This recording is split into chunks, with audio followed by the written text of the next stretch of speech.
여러분 축복합니다. 할렐루야. 아멘. 네. 오늘은 이제 다윗의 성품 영성 말씀을 나눌 건데요. 첫 번째 주제와 두 번째 주제를 함께 다루도록 하겠습니다. 다윗의 형제들 관계 가운데서 보는 겸손함, 그리고 다윗과 골리앗 가운데서 보는 용기, 이 두 가지 주제를 볼 건데요. 다윗이 기름 부음을 받았던 결정적인 이유가 있습니다. 그것은 이런 질문으로도 바꿔서 이해할 수 있습니다. 하나님은 누구에게 기름 부으심을 허락하시는가? 구약 시대의 기름 부으심이지만 지금은 성령의 충만함입니다. 성령의 충만함을 하나님이 누구에게 허락하실까? 첫 번째인데요, 겸손입니다. 겸손한 자. 어제 말씀 읽었던 부분인데 사무엘상 15장 17절 말씀을 한번 볼게요. 17절 말씀 우리 함께 읽습니다. 시작. 사무엘이 이르되 왕이 스스로 작게 여길 그때 이스라엘 지파의 머리가 되지 아니하셨나이까?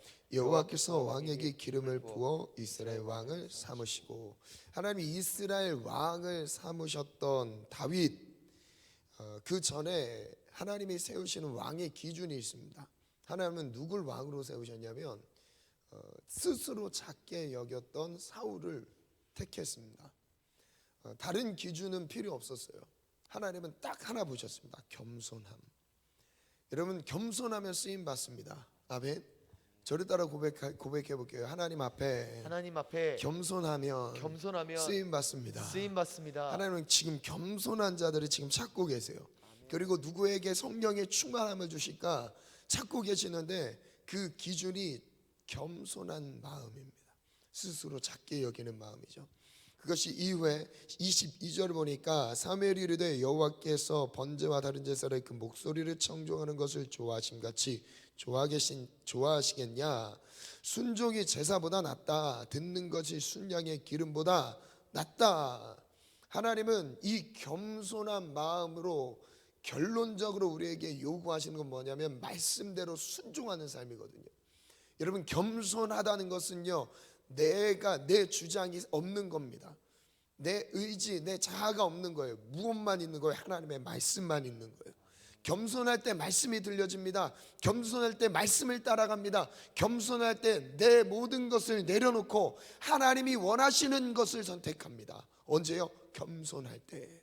저를 따라 선포합니다. 겸손한 사람이 말씀대로 순종합니다. 내 영혼이 겸손한 마음으로 순종하며 따르길 원합니다. 여러분, 이것이 우리의 신앙 고백이 되길 원하면서요, 아멘. 하나님이 선택하시는 여러분 그 은혜를 누리는 주인공이 되기를 축원합니다. 아멘. 근데 나이가 어렸던 다윗, 하나님이 주목하셨죠. 사무엘상 16장 6절부터 보니까 그들이 오매 사무엘이 엘리압을 봤어요. 마음에 이르기를 여호와의 기름 부으실 자가 과연 주님 앞에 있다. 사무엘이 고백하는 내용이죠. 근데 7절에 뭐라고 말씀하시죠? 여호와께서, 함께 읽습니다. 시작. 여호와께서 사무엘에게 이르시되 그의 용모와 키를 보지 말라. 내가 이미 그를 버렸노라. 무엇을 보지 말래요? 겉으로 드러나는 용모와 키 보지 말라고 하십니다. 그 사람이 어떤 실력을 갖출 것 같은 출중한 외모, 이런 거 보지 말라는 거예요. 사람들은 외모를 봅니다. 외모에 집착합니다. 외모에, 그리고 겉으로 드러나는 실력, 여러분 이게 중요한 게 아니죠. 그래서 어제 무엇을 강조했죠? 먼저 하나님의 관점으로 다른 사람을 보는 그것도 중요하지만 내 스스로를 바라보는 그 관점도 중요하다고 말씀을 나눴죠. 내 스스로 하나님의 관점을, 내 스스로 나를 바라보는 게 중요한 거예요. 여러분, 내가 환경이 어려워요. 가정의 분위기가 어려워요. 그리고 나는 실력적으로 이런 것 저런 것 쓰임받지 못할 만한 이유들을 나열해낼 수 있습니다. 그래서 내 스스로 외모를 볼 수 있어요.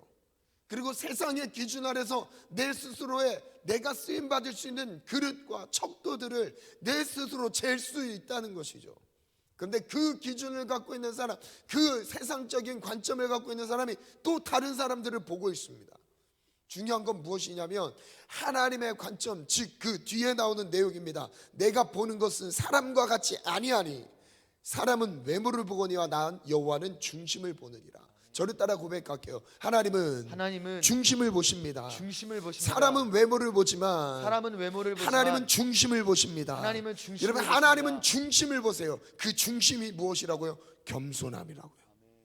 그 중심은 겸손한 마음입니다. 즉 하나님의 말씀대로 순종하며 따르는 그 중심을 보시는 거예요. 여러분, 다른 거 안 갖췄어도 괜찮아요. 지금까지 내 삶에 연약함 투성이고 부족하고 쓰임받지 못할 만한 내용들이 많이 있어도 좋습니다. 그러나 이 한 가지는 꼭 붙잡으셨으면 좋겠어요. 겸손한 마음으로 말씀대로 순종하는 정신과 마음, 이것을 끝까지 놓지 않으셔야 돼요. 이것만 있으면 쓰임받습니다. 아멘. 두 번째인데요, 용기. 두 번째, 용기. 이 용기인데 사무엘상 17장 31절부터 보니까 37절부터의 내용은 바로 이 내용입니다. 다윗이 하나님께 쓰임 받았던 것을 보면 이 거슬러 올라가는 거예요. 구약 시대에 하나님 앞에 기억에 남을 만큼 그리스도의 족보가 될 만큼 쓰임 받았던 이 왕 다윗, 겸손한 마음과 함께 또 한 가지 이유가 있어요. 무엇이냐면 용기였습니다. 용감한 사람이었어요. 다윗에게는 용기가 있었어요.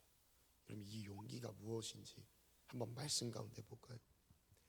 31절부터 보면 한 절씩 교독할게요. 어떤 사람이 다윗이 한 말을 듣고 그것을 사울에게 전했으며 사울이 다윗을 부른지라. 다윗이 사울에게 말하되 그로 말미암아 사람이 낙담하지 말 것이라. 주의 종이 가서 저 블레셋 사람과 싸우리이다 하니 사울이 다윗에게 이르되 내가 가서 저 블레셋 사람과 싸울 수 없으리니 너는 소년이요 그는 어려서부터 용사임이라. 다윗이 사울에게 말하되 주의 종이 아버지의 양을 지킬 때에 사자나 곰이 와서 양떼에서 새끼를 잠시만요. 물어가면 33절 한번 띄워주세요. 여기서 보니까 사울 왕은 다윗과 골리앗을 비교해요. 다윗의 현재 모습은 어떻습니까? 현재 상태는 어때요? 아주 부족하죠. 소년입니다. 아주 키도 작고 제대로 성장도 안 됐어요. 그럼 다윗과 다윗을 전쟁터에 내보내는 그 책임은 사울 왕은 허락 자체가 부담스럽습니다. 아예 가능성도 없다라고 생각했어요. 그런데 그와 비교되는 골리앗은 어려서부터 용사라는 겁니다. 게임 자체가 되지 않죠. 상대적인 기준 안에서 세상적인 관점 안에서는 게임이 되지 않습니다. 그런데 다윗은 자기를 이렇게 소개해요. 34절 양을 지킬 때 사자나 곰이 와서 양떼에서 새끼를 물어갔을 때 어떻게 하냐? 내가 따라가서 그것을 치고 그 입에서 새끼를 건져내었고. 어느 정도였어요? 자기가 지키는 양의 새끼들이 이 맹수들의 아가리에 딱 들어간 걸 보면요, 먹혔구나 끝이 아닙니다. 쫓아가서 그 입에서 양을 끌어냈대요. 누가요? 다윗이요. 그럼 골리앗 앞에서는 다윗은 작지만 맹수들 앞에서는 다윗은 큽니까? 이러면 맹수와 맨손으로 싸울 수 있어요? 누가? 맨손 갑옷을 갖추, 제가 말한 건 갑옷입니다. 맹수와 싸울 때 갑옷을 다 갖춰 입고 싸웁니까? 그런 게 아니죠. 사자와 싸울 때 얼마나 사납습니까? 곰 힘 얼마나 세요. 한 번 곰의 발톱에 핥히거나 곰으로 한 번 곰의 앞발에 그냥 한 대 맞아보세요. 날아갑니다. 날아가요. 이 소년 다윗, 여러분 상상해 보십시오. 달려가서 곰의 입에서, 사자의 아가리에서 새끼 양의 자기가 양떼를 기르는 그 양을 잡아가는 것조차도 허용하지 않았던 사람이 다윗이었어요. 그 자기를 소개하고 있어요. 여러분, 쓰임 받는 비결이 바로 여기 있습니다. 바로 이거였어요. 주의 종이 사자와 곰을 쳤은즉 살아계시는 하나님의 군대를 모욕한 이 할례받지 않은 블레셋 사람이니까 그가 그 짐승이 하나같이 되리이다. 37절 읽어볼까요? 시작. 또 다윗이 이르되 여호와께서 나를 사자의 발톱과 곰의 발톱에서 건져내셨은즉 나를 이 블레셋 사람에도 건져내시리이다. 사울이 다윗에게 이르되 가라, 여호와께서 너와 함께 계시기를 원하노라. 여러분, 이 대목에서 다윗이 하나님 앞에 기름 부음을 받았던 중요한 성품이 하나 있습니다. 무엇이냐면 용감했던 거예요. 용기를 갖고 있었던 거예요. 저는 이 세 가지 사례를 한번 비교해 보면서 오늘 이것을 붙잡고 기도하는 시간이 됐으면 좋겠어요. 첫 번째인데요, 골리앗 앞에 선 사울의 모습을 한번 볼게요. 첫 번째 주제 띄워주세요. 골리앗 앞에 선 사울, 어떤 모습인지 한번 볼까요? 사무엘상 17장 4절부터 보니까 17장 4절 좀 앞으로 넘어가면 블레셋 사람들의 진영에서 싸움을 도둔 자가 왔는데 그 이름은 골리앗입니다. 그 사람이 골리앗인데 얼마나 키가 큰지 3m 정도 됩니다. 게임이 안 되죠. 5절 보니까 머리에는 노투구를 썼고 몸에는 비늘 갑옷을 입었으니 그 갑옷의 무게는 놋 5,000세겔이며 그의 다리에는 놋 각반을 쳤고 어깨 사이에는 놋 단창을 메었으니 그 창자로는 배틀째 같고 창 날은 철 600세겔이며 방패든 자가 앞서 행하더라. 몇 세겔 몇 세겔 하니까 몇 킬로그램으로 하면 저희가 좀 이해가 쉽겠죠. 70kg 정도 됩니다. 갑옷만 70kg 정도의 갑옷을 갖고 있어요. 움직이는데도 골리앗에게는 불편한 게 없을 정도로 힘이 있었던 장수죠. 생각해 보세요. 그 다음 한번 볼게요. 8절 그가 서서 이스라엘 군대를 향하여 외쳐 이릅니다. 너희가 어찌하여 나와서 전열을 벌였냐? 나는 블레셋 사람이 아니며 너희는 사울의 신복이 아니며 너희는 한 사람을 택하여 내게로 보내라. 그가 나와 싸워서 나를 죽이면 우리가 너희의 종이 되겠고 만일 내가 이겨 그를 죽이면 너희가 우리의 종이 되어 우리를 섬길 것이니라. 그 블레셋 사람이 또 이르되 내가 오늘 이스라엘 군대를 모욕하였으니 사람을 보내 나와 더불어 싸우게 하라 한지라. 11절 같이 읽습니다. 시작. 사울과 온 이스라엘이 블레셋 사람의 이 말을 듣고 놀라 크게 두려워하니라. 여러분, 이게 성품과 무슨 관련이 있나라는 의문이 될 수 있는데요, 이 용기가요 하나님 앞에 쓰임받는 성품 중에서 하나예요. 용기 있는 사람. 근데 그 용기에 대한 개념 정리를 잘 하셔야 되는 게, 첫 번째 주제는 골리앗 앞에 선 사울이잖아요. 왜 사울을 다뤘냐면 사울은요 골리앗 앞에서 두려워 떨고 있습니다. 두려워 떨고 있어요. 11절 읽었잖아요. 사울과 온 이스라엘이 블레셋 사람의 이 말을 듣고 놀라 크게 두려워하니라. 여기에 또 누가 포함돼요? 다윗의 아들들도 포함됩니다. 다윗이 아니죠. 이세의 아들들, 전쟁터에 나간 이세의 아들들도 포함돼요. 그 사울 왕과 함께 있었던 모든 사람들이, 온 이스라엘이 두려워 떨고 있는 거예요. 그게 무슨 의미냐면 골리앗을 상대할 수 있는 장수가 단 한 명도 없었다는 거예요. 그런 용기를 가진 사람이 한 명도 없었다는 것을 의미하고 있는 거예요. 그럼 사울은 어땠냐? 14장 52절 한번 띄워주실래요? 14장 52절 같이 읽습니다. 시작. 사울이 사는 날 동안에 블레셋 사람과 큰 싸움이 있었으므로 사울이 힘센 사람이나 용감한 사람을 보면 그들을 불러 모았더라. 사울은요 전쟁을 준비하는데 최선을 다해 노력했습니다. 자기가 사는 날 동안 왕으로서 왕의 책무를 다하기 위해서 블레셋과의 늘 이 긴장감 속에 있는 가운데 용감한 사람이라면 다 불러 모았던 거예요. 그러면 여러분, 여기서 두려워 떨고 있는 사람들은 누구냐면요, 사울 왕이 봤을 때 용감하고 훈련된 사람들이었던 거예요. 다시 말하면 이런 의미입니다. 세상의 방법과 기준 안에서 준비되고 단련된 사람들인 거예요. 자기의 최선으로 준비하고 훈련하여서 전쟁을 할 수 있도록 모든 것을 갖추고 있는 상태인 거예요. 그런데 지금 골리앗 앞에서 두려워 떨고 있습니다. 여러분, 용기가 무엇이죠? 고민하셨으면 좋겠어요. 용기란 무엇인가요? 개념 정리를 한번 해보세요. 자신의 최선을 다해 미래를 준비한 삶이 용기일까요? 그 힘으로 싸우는 것이 용기일까요? 그게 용기가 아니에요. 최선을 다해 준비했지만 준비한 것으로는 역부족일 때가 있습니다. 내가 준비한 정도로 상대할 수 있는 대적이 있는가 하면 그 정도는 싸울 수 있겠죠. 왜? 내 힘으로 싸우니까요. 하나님의 힘으로 싸우는 게 아니라 내가 준비한 최선으로 싸우니까 싸울 수 있다는 것이죠. 그런데 우리의 인생은 내 수준으로 내가 준비한 것으로 대항해야 되는 그 관계들만 나타나지 않습니다. 그 상황들만 우리에게 허락되는 게 아니에요. 그 이상의 것을, 그리고 그 이상의 압도하는 힘으로 우리의 삶을 위협하고 억누르는 상황들이 많이 있어요. 여러분, 그럴 때는 두려워 떨어요.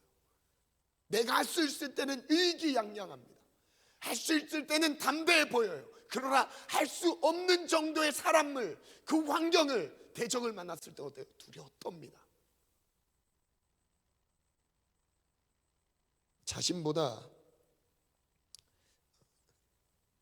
강한 사람들 앞에서 두려워 떠는 사람, 약한 사람 앞에서는 당당하지만 강한 사람을 만났을 때 두려워 떠는 사람, 우리 아닙니까? 두 번째 주제 볼게요. 두 번째 상황인데요, 이스라엘 앞에 선 골리앗입니다. 여러분, 이게 성품과 연결되어 있어요. 제가 성품을 말한 이유가 있습니다. 17장 41절로 44절에 보니까 골리앗이 다윗을 앞에 두고 엄청 웃깁니다. 말하는 거 볼게요. 블레셋 사람이 방패든 사람을 앞세우고 다윗에게로 점점 가까이 나아갑니다. 그 블레셋 사람이 둘러보다가 다윗을 보고 업신여깁니다. 이는 그가 젊고 붉고 용모가 아름답다. 블레셋 사람이 다윗에게 이르되 내가 나를 개로 여기고 막대기를 가지고 내게 나왔느냐. 그의 신들의 이름으로 다윗을 저주합니다. 그 블레셋 사람이 또 다윗에게 이르되 내게로 오라. 내가 내 살을 공중의 새들과 들짐승에게 주리라 하는지라. 골리앗 모습을 왜 찾아봤냐면요, 이스라엘 앞에 선 골리앗의 모습은 어떻죠? 자신보다 약한 사람들에게 무력을 행사하는 용감한 사람으로 보입니다. 여러분, 약한 사람 앞에서 자기의 강함을 드러내는 게 용감한 게 아니에요. 약한 사람 앞에서, 내가 이길 수 있는 사람 앞에서 강함을 드러내는 게 용감한 게 아니에요. 이게 성품과 연결되어 있어요. 그 마지막 볼게요. 마지막, 골리앗 앞에 선 다윗의 모습. 여러분, 다윗이 쓰임받는 비결이, 두 번째 비결이 바로 여기 있습니다. 45절부터 볼게요. 한번 읽습니다. 시작. 다윗이 블레셋 사람에게 이르되 너는 칼과 창과 단창으로 내게 나아오거니와 나는 만군의 여호와의 이름 곧 내가 모욕하는 이스라엘 군대의 하나님의 이름으로 내게 나아가노라. 만군의 여호와의 이름으로 나아갑니다. 그럼 누구를 위해 싸우는 겁니까? 싸움에, 누구를 위한 싸움이에요? 싸움의 목적이 뭡니까? 자기를 위해서 다윗이 싸우고 있습니까? 여러분, 생각해 보세요. 여러분, 왜 분노하시죠? 왜 감정의 뒤틀림들이 일어나는 거예요? 여러분, 누구를 위해서 그런 감정들이 일어나는 것입니까? 하나님의 영광을 위해서 그런 분노들이 일어나고 계십니까? 여러분, 이 문장을 한번 기억해 보세요. 자신을 위해 분노하는 사람은요, 하나님을 위해 분노할 줄 모릅니다. 반대로 하나님을 위해 분노를 할 줄 아는 사람, 하나님의 영광을 위해 분노를 갖고 있는 사람은요, 자신을 위해 분노하지 않아요. 왜요? 싸우는 이유와 목적이 달라요. 싸움의 방향이 달라요. 여러분, 누구를 위해서 싸우세요? 여러분, 누구를 위해서 용감해져야 됩니까? 그 사람은요, 상대의 강함과 약함이 크게 문제되지 않습니다. 하나님의 사람, 즉 이 성품 안에서 하나님이 쓰시는 사람의 성품, 용기를 갖고 있는 사람은요, 상대의 강함과 약함이 중요하지 않아요. 내가 지금 목소리를 내야 되는 이 상황에서 중요한 것은 하나님을 위해서 목소리를 내는 거예요. 여러분, 지금 기독교의 큰 위기입니다. 왜 위기이냐? 지금 나의 신앙의 위기가 왔어요. 왜 위기냐? 싸운 이유와 목적을 몰라요. 지금 목소리를 내야 되는 상황인데 침묵하고 있고요, 침묵해야 되는 상황에서 목소리를 내고 있습니다. 여러분 언제 어떤 상황에서 우리는 앞장서야 됩니까? 우리가 어떤 상황에서 목소리를 내야 되죠? 우리가 어떤 상황에서 분노해야 되죠? 바로 이 상황인 거예요. 모두가 침묵하고 있을 때 다윗은 앞장서서 고함칠 수 있었어요. 모두가 뒤로 빠져 있을 때요, 다윗은 앞장서서 하나님의 영광 위에 싸울 수 있는 사람이었어요. 반대로 볼게요. 다윗의 형제들 중에 엘리압, 그 군 전쟁에 참전했던 사람들, 그 뒤에 다윗을 조롱하지 않습니까? 너 전쟁 구경하러 왔냐? 다그칩니다. 여러분, 그 다그치는 걸로 골리앗 앞에 해보시지. 그 다그치는 것으로 우리가 사탄을 향해서, 세상을 향해서, 악의 영들에 대해서 싸워야 되는데 우리는 싸움의 방향이 다른 거예요. 여러분, 정말 용기를 갖고 계십니까? 여러분, 이것을 하나님이 보고 계세요. 다윗이 이렇게 용감하게 골리앗 앞에 대항할 수 있었던 이유는요, 앞장서서 이스라엘 나라의 민족의 대표로서 앞장서서 싸울 수 있었던 이유는요, 하나님의 이름이 땅에 떨어지는 것을 견딜 수 없었던 마음이었습니다. 하나님을 위해서 싸웠던 사람. 그 다음 절 볼게요. 오늘 여호와께서 너를 내 손에 넘기시리니 내가 너를 쳐서 내 목을 베고 블레셋 군대의 시체를 오늘 공중의 새와 땅의 들짐승에게 주어 온 땅으로 이스라엘에 하나님이 계신 줄 알게 하겠고. 47절 읽어볼까요? 시작. 또 여호와의 구원하심이 칼과 창에 있지 아니함을 이 무리에게 알게 하리라. 전쟁은 여호와께 속한 것인즉 그가 너희를 우리 손에 넘기시리라. 전쟁은 하나님께 속했다 선포합니다. 멋지지 않습니까? 우리 안에 이런 용기를 오늘 구해봅시다. 아멘. 우리 안에 이런 용기가 있기를 축복합니다. 그 다음에 보니까 블레셋 사람이 일어나 다윗에게 마주 가까이 올 때에 다윗이 블레셋 사람을 향하여 빨리 달리며 함께 읽습니다. 시작. 손을 주머니에 넣어 돌을 가지고 불매로 던져 블레셋 사람의 이마를 치매 돌이 그의 이마에 박히니 땅에 엎드러지니라. 멋지지 않습니까? 언제 하나님이 다윗에게 시키셨습니까? 언제 다윗이 야, 다 쉬고 있다, 너가 앞장 가서 싸워라, 이러셨습니까? 하나님, 네가 싸우면 내가 승리를 줄게, 이런 약속을 주셨습니까? 아니었어요. 그 마음의 중심, 하나님이 중심을 보신다는 의미가 바로 이거예요. 진정한 용기는 자신의 힘으로 감당할 수 없는 위기 앞에서 빛납니다. 하나님의 이름을 위해서 싸우는 사람이 바로 용기 있는 사람입니다. 여러분, 누구를 위해 싸우고 계십니까? 마지막 글을 적어봤는데요, 반주 준비해 주시고.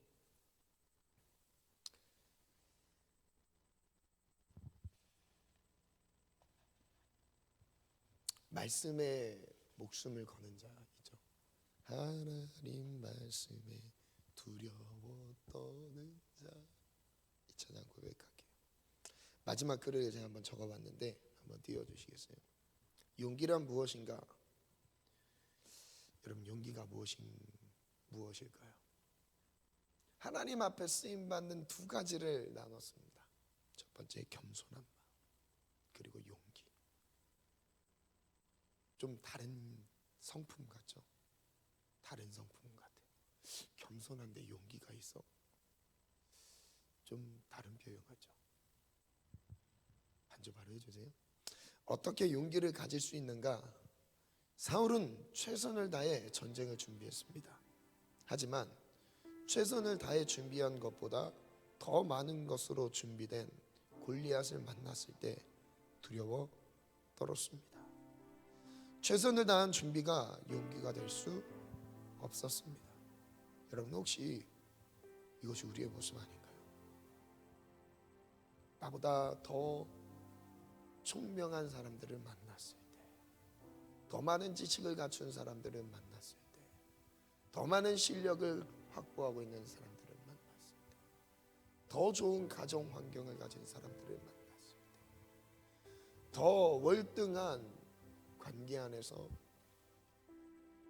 뭔가 갖춰진 삶을 살아가고 있는 사람들의 삶을 바라봤을 때, 여러분, 우리가 왜 위축돼야 되죠? 사울은 자신의 최선을 갖고 있었습니다. 최선을 다했어요. 용감한 사람들을 불러 모았습니다. 누구를 위해 불러 모았습니까? 이 나라를 지키기 위해 용감한 사람, 싸움을 잘하는 사람들을 다 불러 모았어요.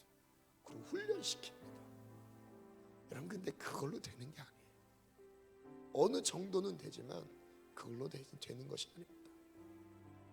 최선을 다한 준비가 용기가 될 수 없었습니다. 골리앗은 강자였습니다. 이보다 강할 수 없습니다. 아무도 골리앗과 비길 수 없었습니다. 골리앗은 약자를 조롱합니다.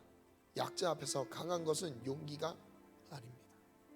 여러분, 비겁한 거예요. 이건 용기가 아니에요. 강자 앞에선 약하고 약자 앞에서 강한 거, 이게 누구예요? 사울과 골리앗의 모습입니다. 상대평가 안에서 다윗은 하나님의 이름을 의지하는 사람입니다. 진정한 용기는 자신의 약함을 인정하고 하나님의 강함을 의지하는 것입니다. 그러기에 위기의 상황에서 빛나게 됩니다. 용감한 사람은 자신을 위해 싸우지 않습니다.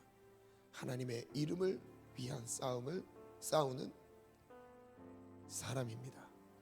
당신은 누구를 위해 싸우고 있습니까? 누구를 위해 그리도 열심히 준비하십니까? 청년들, 우리 미래를 준비하는 청년들에게 도전합니다. 여러분, 누구를 위해서 그렇게 열심히 싸우고 있으십니까? 여러분, 정말 누구를 위해서 그렇게 열심히 미래를 준비하고 계십니까?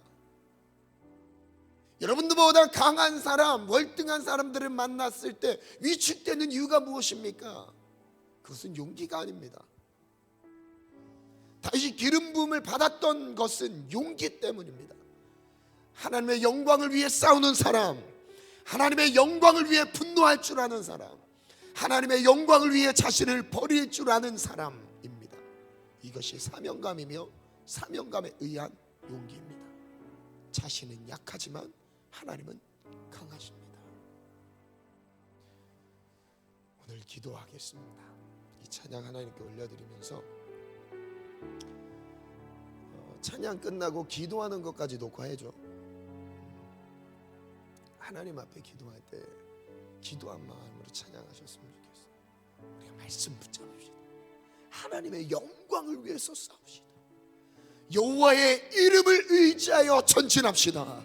하나님의 영광 가운데 우리가, 나는 약해도 하나님 내 힘으로 사람을 비교하지 않게 하시고 내가 하나님 앞에 머물며 하나님의 능력을 힘입어 나가게 도와주시옵소서. 하나님, 내 눈앞에 강자든 약자든 중요한 게 아니에요. 지식이 있든 없든 중요한 게 아니에요. 실력을 갖췄든 안 갖췄든 이것이 중요한 게 아닙니다. 하나님의 이름을 의지하여 우리가 나아가고 있는 예가 중요한 것이죠. 승리할지어다. 우리 찬양함으로 나아갑시다. 말씀 앞에서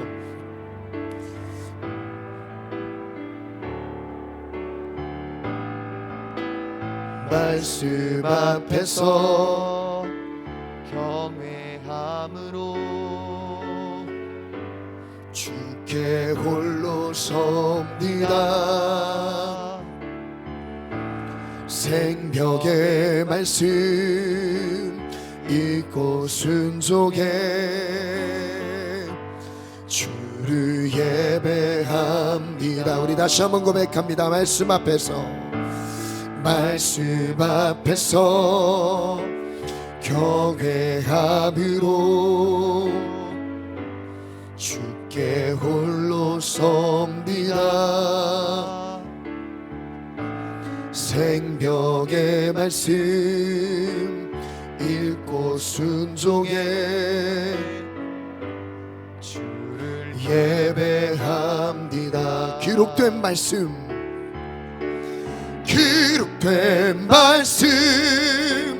힘이 있어서 진리로 우리 거룩해 하며 거룩한 말씀 세세 영원히 복음이 되어 말씀하시네.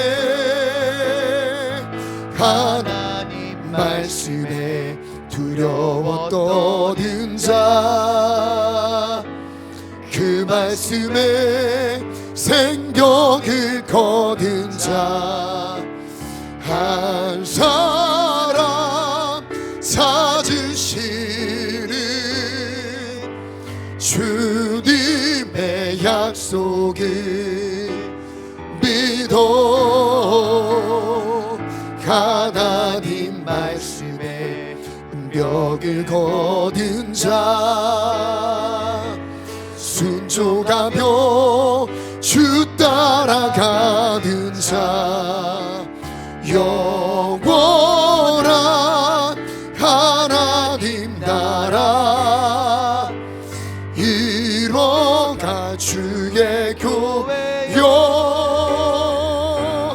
이뤄. 하나님 말씀에, 하나님 말씀에 두려워 떠는 자, 말씀에 생명을 거둔 자, 한 사람 찾으시는 주님의 약속을 믿어. 아멘.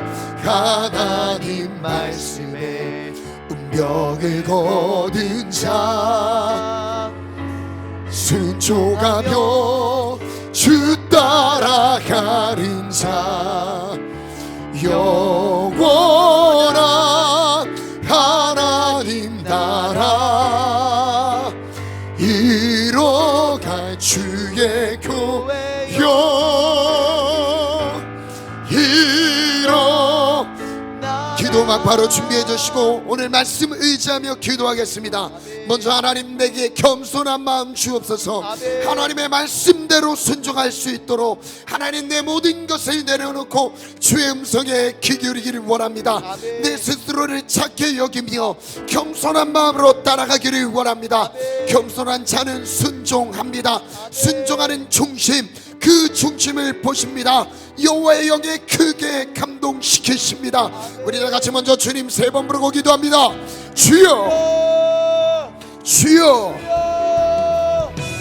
주여.